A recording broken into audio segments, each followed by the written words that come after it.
What's going on, everybody? Welcome back to another episode of Bodacious Rant with Burn and Rye.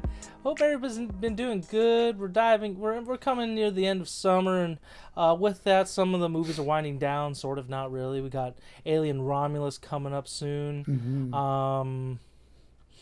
I can't think of anything major for August, to be honest. So I think that's the only movie I'm also looking forward to. But anyways, we're not talking about horror today. We're talking about. I guess depends.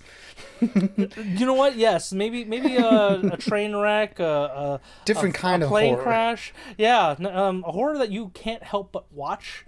And it's supposed to be fun. We are talking about the latest movie to grace the video game adaptation community, and that is Borderlands, directed by Eli Roth, which stars Kate Blanchett for the budget, Kevin Hart, Jamie Lee Curtis, Ariana Greenblatt.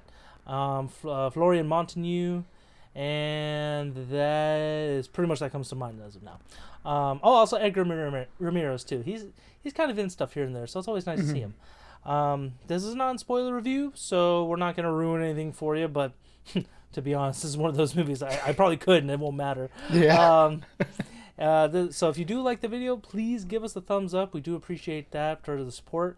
Ring the bell for notifications, and of course subscribe. Again, you all are appreciated with that, and we love joining us for that journey. We also have our House of the Dragon Season 2 review, which does have some spoilers, so check that out, as well as Deadpool and Wolverine, the new movie Trap, a bunch of stuff. It's all on there. Cuckoo, yeah. Cuckoo, yes, exactly, which I had trouble saying because the spelling throws me off. But I'm not gonna. My literacy is not the point tonight. Someone else's illiteracy. Very well made. A literacy in some form or another, not in the grammatical sense, but just writing and movie sense, really. Anyway, so this is based on one of the very popular video game franchise, where Kate Blanchett plays I guess like a bounty hunter, a space bounty hunter, and she is tasked to try and save this girl who's the daughter of a major owner of a corporation, the Atlas Corporation, if you will. And in doing so, she gets caught in an adventure that involves some sort of treasure on the planet Pandora, which at this point, I haven't played the games much, so I forgot to mention, to be honest, I've never really played Borderlands. I really don't know too much about it. I've heard good things. I know it's got some games under its belt, which Byrne had reminded me of several times because I refused to believe it after this movie. And this is one of those movies. If this is what a reflection of the game is like, I don't want to play it whatsoever because this movie was garbage. It was. I remember messaged him. Saying, I'm going to go see this dumpster fire just due to reviews. So I tried not, but once I got in the theater, I got comfortable. And I was like, you know what? Let me just watch this. Maybe everybody's wrong. Maybe I'll low-key love this. And Bern and I are going to have another disagreement for months to come. But no, I was very disappointed. I was falling asleep, to be honest, in this movie. But enough of me just bashing this. Bern, what did you think of this movie? Was there anything good you liked about this movie? Not really, no. Okay. I'm just gonna continue the bashing. I'll take the baton and I'll go ahead and give my piece on this movie. I pass it to you. Yeah, look, it's. Coming into this movie, I had my expectations a little tempered just because of, like you, I'm not really too familiar with the Borderlands franchise. I tried to play one back in college and couldn't really get into it. But, gathering from, just the game, the way it looks, the little that I interacted with it, the community around it, the game definitely has a fan base, enough for there to be multiple, games and spin-offs. And it's been a pretty big series in video games, at least the last few years. So it's like, okay, it's got its fans. There's people that probably are looking forward to this adaptation. And it's one of those where it's like, man, I really feel disappointed for, the true diehard fans of this particular series, because this is much like a lot of the early 2000s adaptions of video games. This is just not cutting it in any way whatsoever. There was a lot of things that it felt very amateur. It was very weird because you have a pretty stacked cast. You have Eli Roth, who's proven to be at least a competent director, whether you like his movies or not. I'm a little back and forth on him, but at least he's like, okay, he's got a style, he's got a vision, he's got his own sort of niche that you can tell this is an Eli Roth movie, right? In this one, it just feels like there's just no personality whatsoever. And that's crazy because the Borderlands series seems like it's dripping with personality. Eccentric, crass, like ironic maybe, but it at least has something that sets itself apart from other series. And this movie just felt so milk toast, so derivative.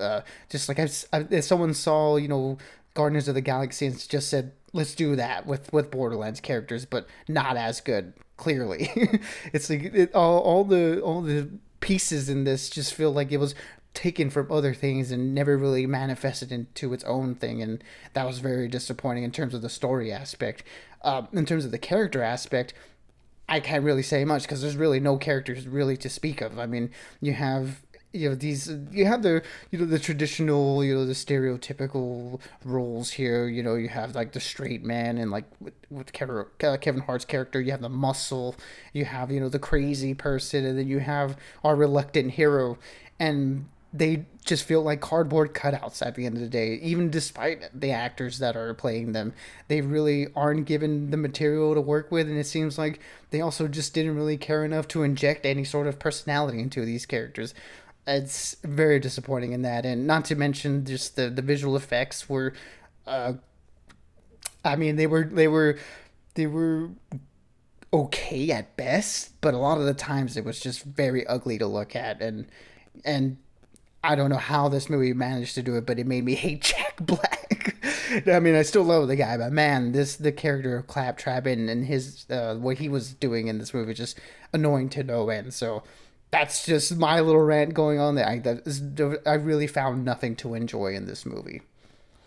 I will say the only thing I did like was just I thought the visuals were okay. They were serviceable. I think serviceable is probably like the nicest thing I could say because yeah, I guess serviceable at best though. Yeah, no, at best, absolutely. It's not like, oh my god, this is like, it's not World of Warcraft level where at least that movie did not do well whatsoever. Given it's not necessarily based on, well, no, it's based on a video game as well. That didn't do well, but it looked amazing. You can at least I could give that movie that argument. This one, no, and this one felt very uninspired. It felt like it's kind of that joke in Schitt's Creek where it's like, oh, this movie's just paying for my vacation coming up. I think that's literally what this felt like. The studio just, I refuse to believe Eli Roth and the actors and stuff would really get behind it. But at the same time, it's like, it's a paycheck's a paycheck. So you got to get what you can get. I don't know if the writer's strike had anything to do with this. It's hard to tell. I kind of doubt it. Overall, I think I heard this movie was finished like 2 years ago, like before even the strike, and they just kind of sat on it. And I guess this somehow came together. I have no idea, but yeah, this has been done for a little while. Well, then that's even worse. I can't even defend it. Overall, I am giving this movie a hard 1 out of 5. I do not recommend this whatsoever. If you're a fan of the games, maybe go watch it. I have seen that the players have gone back to it amazingly. But yeah, no, I don't want to see this again. Ever again. Yeah, it's a 1 out of 5 for me too. And I don't want to say that, I don't want to like tell people, this movie's horrible and like it not do well just because, like I didn't enjoy it, but for real, like there was just nothing to really enjoy about it. And again, I really would like to hear from people who are diehard Borderlands fans to see how they felt about it. If it was accurate or good in any sort of way in adapting, that series. Again, to me, this just felt like just a combination of tropes and things from other movies, and they just took whatever they could and just cobbled it together in this weird Frankenstein monster of a movie and just put something out there. Yeah, very disappointing. Like I mentioned, considering all the talent involved, we should have gotten something a lot better than this, and it's unfortunate that we didn't. Yeah, unfortunate is, again, the least we could say about this. This was just atrocious. Hopefully it doesn't destroy the video game landscape. I mean, this one is definitely a dumpster fire. Halo 2 is getting tossed in the trash pile as it is not greenlit for another season. We don't know what's happening with Henry Cavill's Warhammer series on Amazon. That sounds like that's getting tossed too, unfortunately. But we'll have to wait and see as future movies go on with the video game franchises. At least we got Arcane and The Last of Us Season 2 coming out soon, so there's something good to look forward to at least. Hopefully so. Hopefully, so. yeah. Fingers That's crossed. I'm just keeping my fingers crossed. But until next time, everyone, stay bodacious and just keep on ranting for us. Absolutely, everybody. Be good. Be safe. And as always, we'll catch y'all on the next one.